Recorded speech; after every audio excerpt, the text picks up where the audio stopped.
Buenos días, estamos en Canales Abiertos.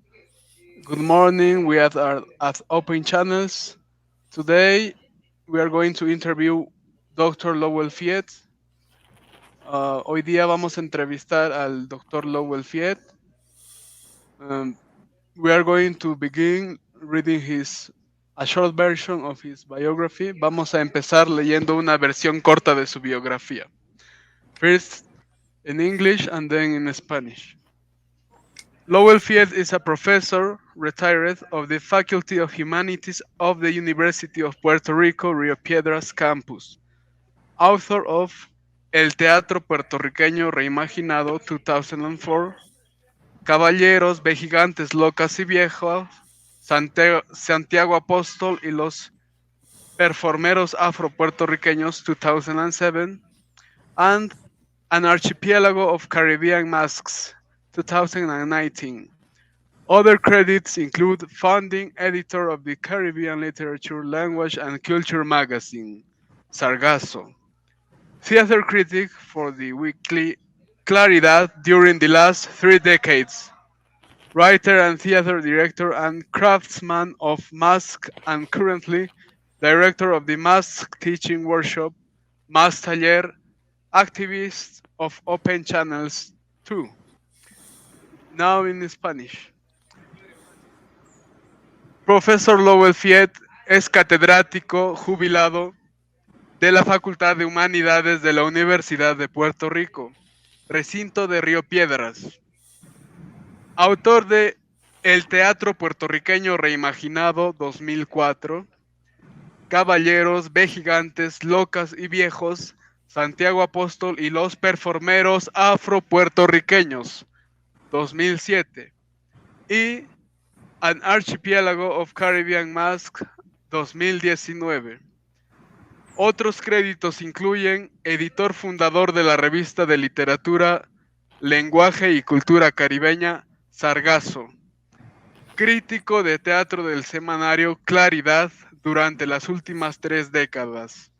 Escritor y director de teatro y artesano de máscaras y actualmente director del taller de enseñanza de máscaras, Más Taller. Es impulsador de Canales Abiertos. Now we are going to begin with the questions. Matt Schwartzman will begin. Ahora vamos a empezar con las preguntas con Matt Schwartzman. So, Lowell, you were one of the first, if not the first, people outside Fatima and myself to say yes when this idea of open channels first came along back in 2019. For you personally, and as well as a member of a movement, what potential did you see that made you say yes? What was the need? Was, first of all, we were just entering the time of the pandemic. And this was January 2020. I had just come back from having spent nearly 2 weeks in Cuba because I had been a member of the jury for the Casa de las Americas, the annual literary prize. So I was very and I've traveled to Cuba a number of times, principally for theater.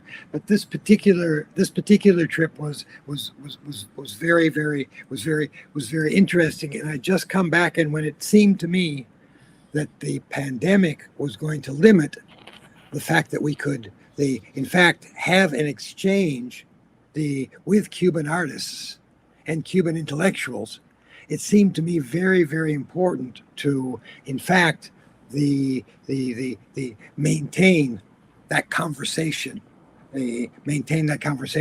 alive and vibrant. I had made an agreement in Cuba with Vivian Martinez at Casa de las Americas. She's the director of theater there and the editor of the theater journal Conjunto, that I would do in 2021, that I would do a 3-part mask workshop going from from La Habana to El Teatro de los Elementos near Cienfuegos, and then finally finish in July in the Festival del Caribe in Santiago with the Macuba, the Fatima's group. So that was going to happen in 2020, and now all of those arrangements seem to be in jeopardy. In fact, it proved, not only were they they didn't take place. Simply put, that none of that has been possible. So the whole notion was that how do we keep this alive? I mean, if we can't actually talk face to face, how do we keep this conversation alive? How do we keep the notion of the bringing a Caribbean theater, the reunion around around popular theater arts, around theater ritual, around Afro-Caribbean, the theater, around the sacred and profane methods of communicating through ritual? How do we keep that? How do we keep that alive? And obviously, open channels became the answer. And the impact, the success of that first workshop, it's simply I've been working for the last 40 years, traveling throughout the Caribbean, and there on the list there are only a few spaces that I've missed. The studying the carnivals celebrations, but also formal theater throughout the Anglophone, the Francophone, and the Hispanic Caribbean, trying to touch as many places as I possibly could. But in it, I've never seen a moment as that moment we had first in July 2021, and then again in 2022, when so many voices came together and could speak at the same time, and we could have that many people talking, people from Brazil, from Trinidad, from Jamaica, as well as Cuba, the Dominican Republic, Puerto Rico, and the United States, speaking together, actually communicating. We weren't performing for each other, but we were in conversation, actual open conversation. And that's a very special and very rare kind of thing, because usually you go to Trinidad and you speak to people about theater in Trinidad and you talk to them about theater in Puerto Rico. You go to Cuba and you talk to them about theater in Cuba and theater in Puerto Rico. But it's always that kind of the one-to-one thing. And suddenly, if you have people coming and talking about 7 different territories or countries or traditions all at the same time, and you see them all together, and you have the leading artists in many cases from those countries speaking together at the same time. Well, you never get that in a live face-to-face conversation. But we got it in 2021 through open channels, and we got it again in 2022 in open channels, and we'll have it again this year in 2022 when we have the 4 roundtables of open channels. Whether we're in Santiago de Cuba or not, we'll still be talking to the wide range of artists from outside who can't be in Santiago and can only be communicating with us through open channels and online communications. So that's the appeal. That's what makes it so important. Mm-hmm. When you think about the gathering this July, are there people whose faces like you would love to see so and so in conversation? Who are some of those people that you have in your mind you're hoping to bring together? I think the people in the Caribbean have to have not only see themselves. I think the people we had last year was a magnificent group. And I'll talk specifically about the fact that in that conversation we had the Fatima, the Raul Gibbons, we had Pedro Adorno. If we only took those 3, but then we also had then we also had other people from Jamaica, from Inobia Luz in Puerto Rico, the Claudio, the from Guloya in the Dominican Republic. When you begin to think about putting those people together, but I think there are other people who can give us some further illumination. I think Let me particular. let me interrupt for a second, for if you don't mind. So I want you to finish your thought. When you think about being able to, this first group, this kind of inner circle that you've just listed of people, if you try to hold on to that in your mind, what do you get to do when those people are together? What can happen? Well, I think that, let's call it mini explosions, mini explosions. Suddenly things you hadn't thought before become evident. New possibilities arise. Suddenly, let's say the Fatima, the stimulates the Raul. Raul remembers when he was in Cuba and met Fatima and also met Claudio. Okay, Claudio then responds to Raul and says, "Oh yes, I did this and this and this for you." And then Adorno comes in and says something. Well, when I was there, we did this, and suddenly you begin to see new relationships, new possibilities. The fact that the people are thinking along the same lines, with variations, of course, that respond to their local situations. But you get those kinds of the mini explosions, a little bit like opening the mind and seeing thought processes as they're taking place. So that kind of sense of simply the exercising synapse, so that that the electrical flow seems to bring you the new kinds of thoughts, new kinds of ideas, things that keep emerging and coming up, and ideas of how do we keep this group together, how do we keep these people in conversation, how do we keep them talking, and how do we then finally convert this conversation into concrete acts of theater, concrete creative the experiences, and so that's all it does. I want to see. I tried last year, and I'm going to try again this year, because I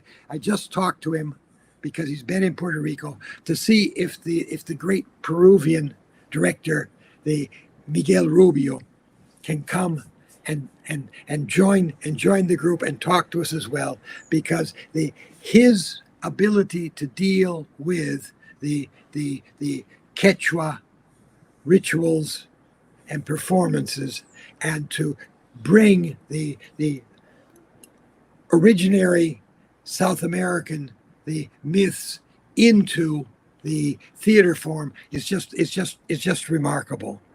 And it seems to me that's a line of thinking that has, to a certain extent, been absent in Caribbean thought, and it needs to be brought back in. And he is certainly, from my point of view, the person most qualified to do precisely that, because the Jujachkani is now celebrating the 50 years of existence. So that they began when they were roughly 20 years old, and they have kept themselves together and working as an artistic, the activist, the cultural and theatrical group for now 50 years, which is really quite remarkable. So so he's another voice that I'd want to bring in.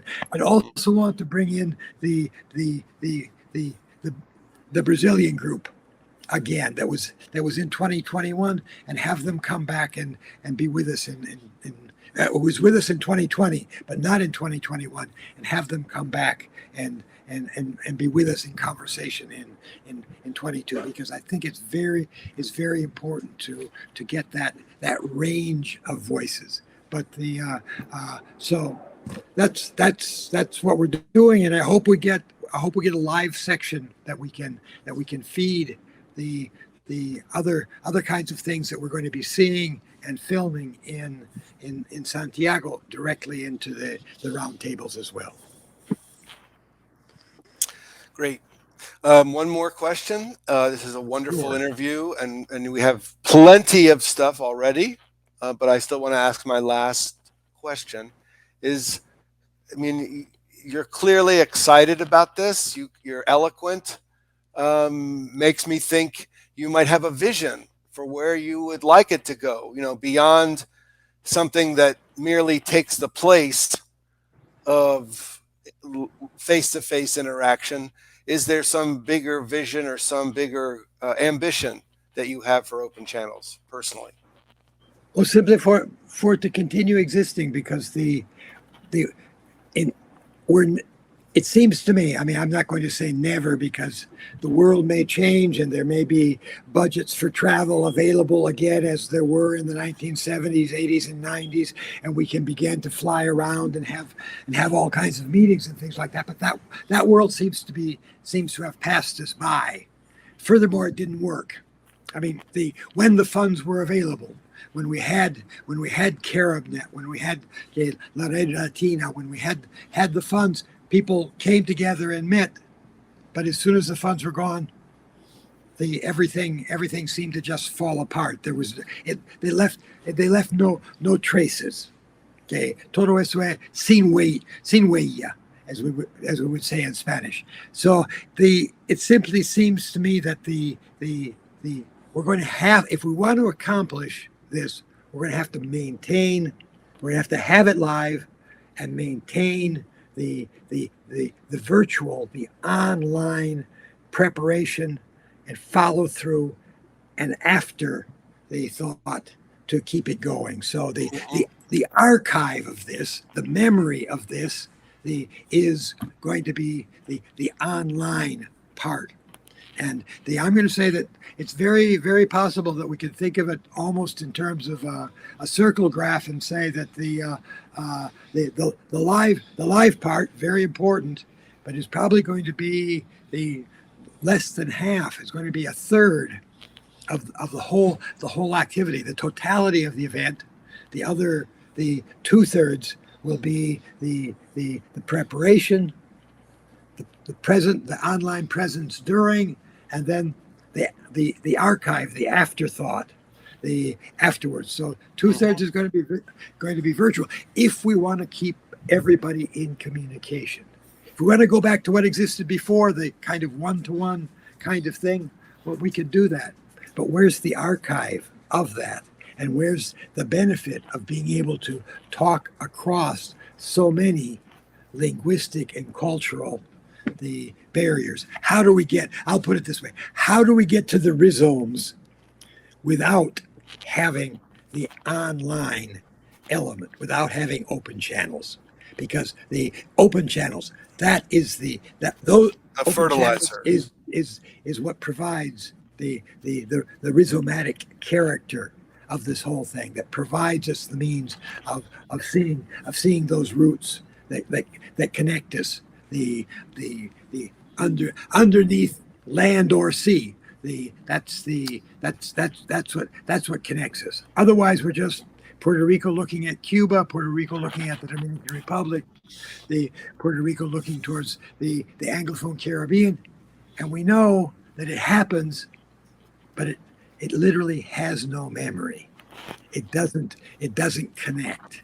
It connects for momentarily, but it doesn't leave a memory. Well, open channels is the memory. I do have one more question. Sorry, Nilo, I lied. Do you have questions that you have as well? I can make 2 questions, but you go, please go as you want. Do you have in thinking about the roundtable discussion for this July 9th, do you have a prompt in mind? How are you going to try to start out the conversation this year? Well, I'm thinking particularly about the whole aspect of the theater is ritual. There's no doubt about that. It's a ritualized activity, just by the fact that it it it places the everyday experience into a more formal context, so it can be reenacted. That's what performance is. That's what ritual is. So to a certain extent, when we take a look at ritual as something which is can be sacred, but can also, and perhaps in the majority of cases, is profane. Well, the theater is almost always a profane ritual, okay, a secular ritual, to put it in terms that I prefer to profane. Theater is the secularized ritual. And in that sense, in terms of content, it can have many kinds of contents. In the Caribbean, we usually look at the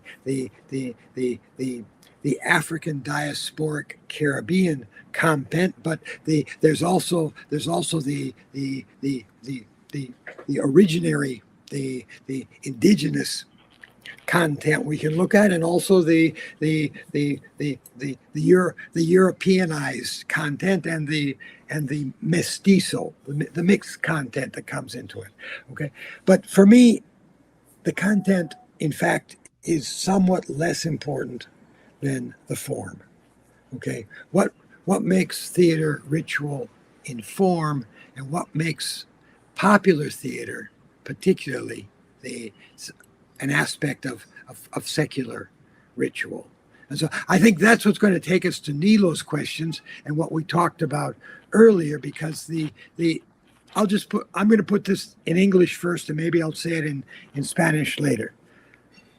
I don't think you can take a European text, let's say Strindberg's Miss Julie, and Caribbeanize it, to a certain extent, Africanize it, and put it on a stage with professional actors, and have people paying tickets to come in and see it in a formal theater setting, the proscenium arch or arena theater, or whatever kind of formal staging you're going to give to it, and call that the popular theater, or call that the Afro-Caribbean theater.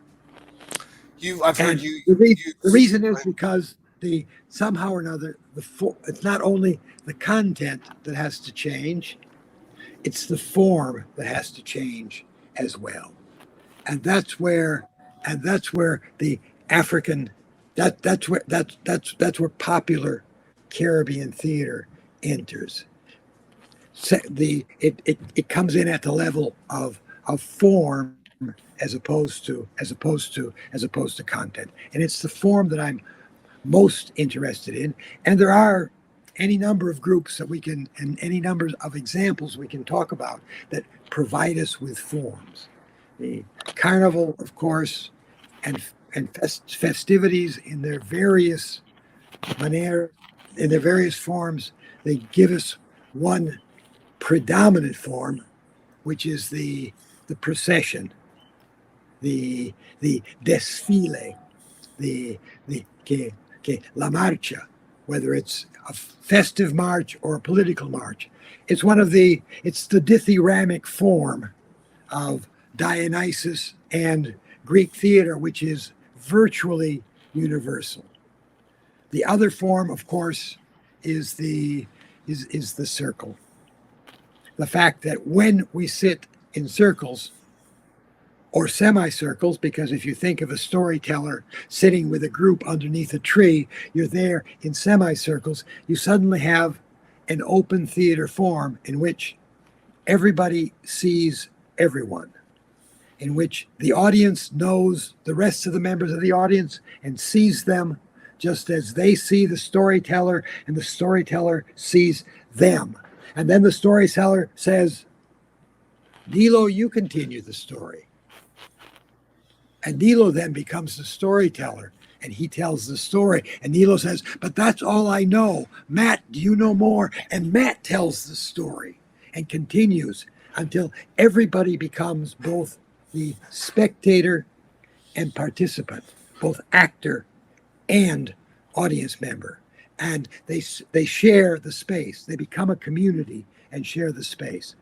And that kind of form then is what I think of as when I think of when if we're talking about Caribbean popular theater, we're talking about that kind of strategic change in form, the kind of form that gets worked out by a theater group like Sistren in Jamaica, that gets worked out by um, the, the work of Augusto Boal and his the theater of the oppressed, the from Brazil, the work that comes out of the kind of theater that's being done at the Creative Arts Center at the University of the West Indies, St. Augustine in Trinidad. These kinds of forms that they interact directly with the first an audience, but then a community of interactive the actor spectators.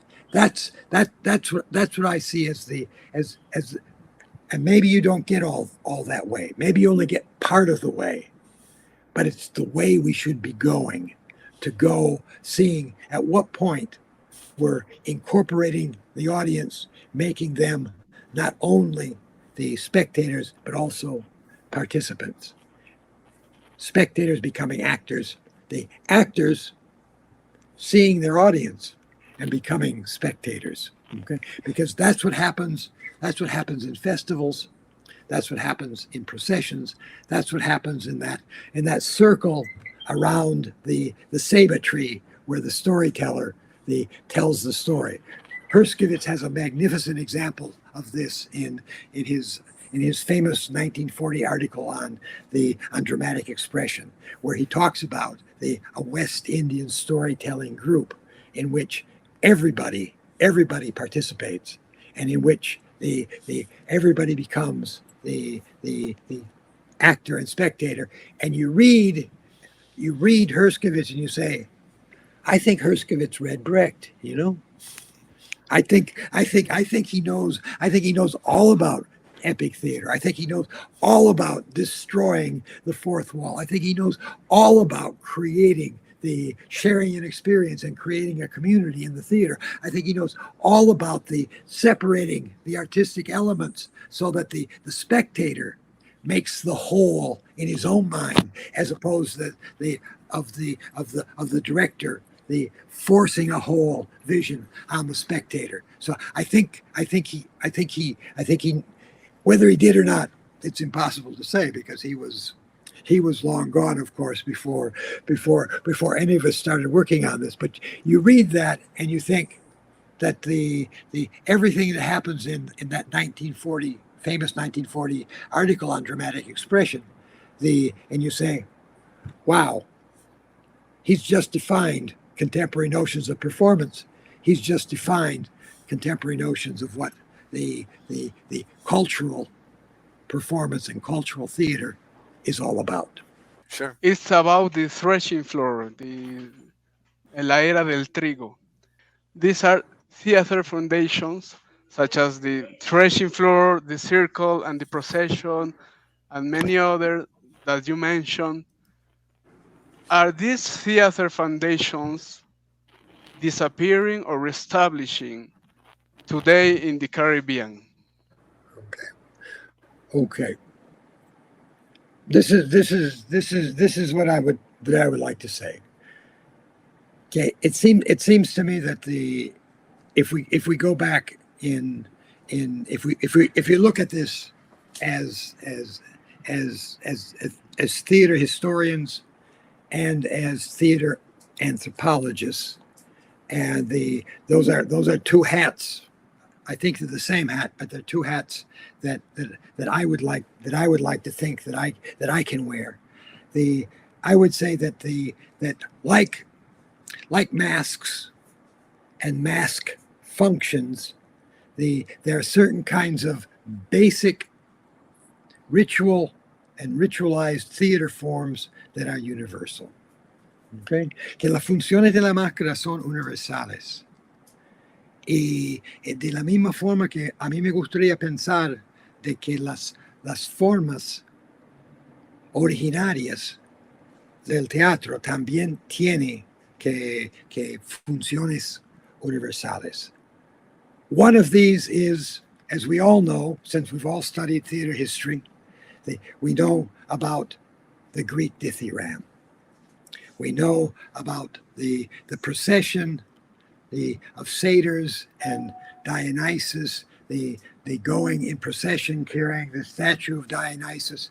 All of that presumably is part of the choral, the aspect of the chorus, of Greek theater. Okay, so whether it's, we call it the procession, in español el desfile, la marcha, la parada. So we all know about la función dithirámbica de la procesión dentro de la historia del teatro griego. Pues cada cultura tiene ese tipo de desfile.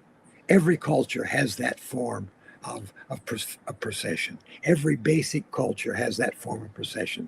It's a way of people, the living, celebrating, entertaining themselves. Okay. Secondly, and this is what we're talking about in terms of el piso de tirar, trilar, trillar, trigo, la era, the threshing floor, that circle of work and play. That threshing floor, then, presumably, that's where the procession arrives, and people sit down and they have other things to share. Stories, dances, the interchanges. And it's very important that it's circular or semicircular, just because once you end the procession, in a sense, you have to look at each other. You have to see each other. Okay? Dentro de las culturas de originarias africanas también, almost all the rituals you learn about, casi todos los rituales son de círculos. Okay? Frecuentemente con fuego en el medio, porque por la noche, para ver, pero también para celebrar. Entonces que sentarse en círculos y poder ver todo el mundo, sitting in circles where you can see everybody and where someone can stand up and speak and sit. It's a fundamental form, a celebration. You want to know if we're returning to these fundamental, universal forms in Caribbean theater. Y yo diría que sí, hay grupos que están trabajando en la calle. There are groups that are working in the street. There are groups that are working with the forms of social transformation through theater that are using precisely these kinds of forms. Okay. I wrote an article that's on our blog page that has a title to the effect of the taller o teatro, ¿quién es el actor, quién es el espectador? Theater or workshop, who is the actor, who is the spectator? And it's on our blog, and anyone can read it there if they want to. Pero también está que en la revista Conjunto de la Casa de las Américas, en su número 200, que ese artículo aparece bajo ese título o un título muy similar. It's the same title or very similar title in that issue 200 of Conjunto. So you can read about it. And theoretically, I try to develop that whole notion with giving examples of the groups and how it can in fact function in terms of a secular theater that begins to work on the basis of the universal ritual forms. Okay?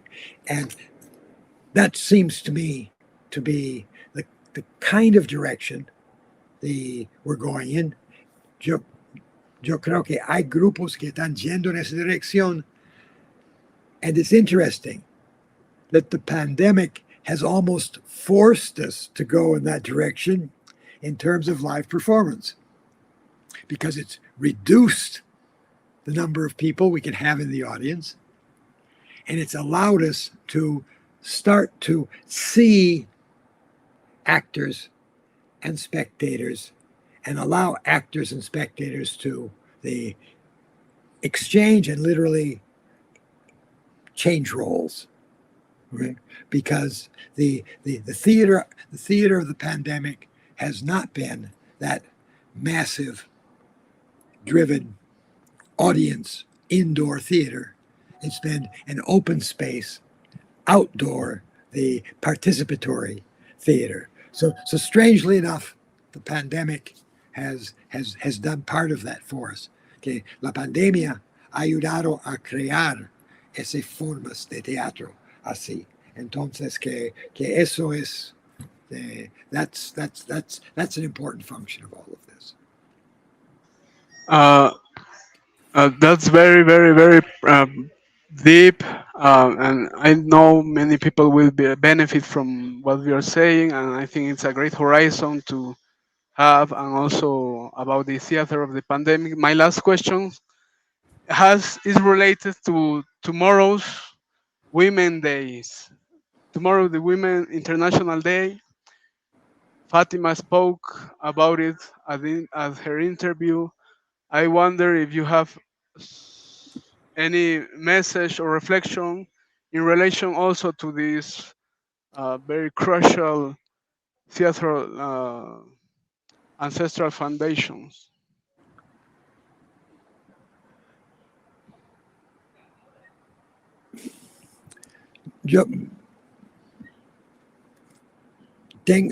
I've got a couple. I've got a couple of responses, and I work with carnivals a lot, and carnivals increasingly show the the empowerment of women, the participation and the empowerment of women, and women become increasingly evident, and even the majority participant and performers in carnivals.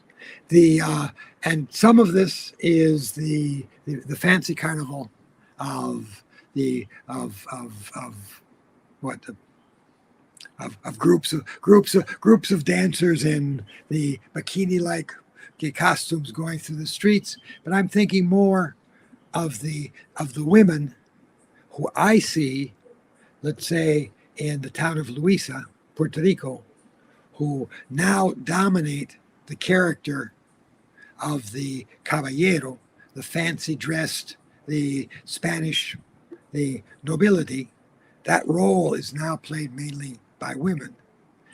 And as few as 15 years ago, it would have been virtually impossible to see a woman dressed as a behigante with the coconut husk horned mask of the devil trickster behigante, seeing a woman dressed as that.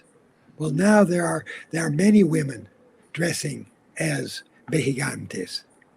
The same is happening, of course, in Ponce, Puerto Rico, during Carnival with the paper mache behigante masks of Ponce. And I just saw the same thing in Portugal in the two different carnivals I visited there last week, one in La Sarim and the other in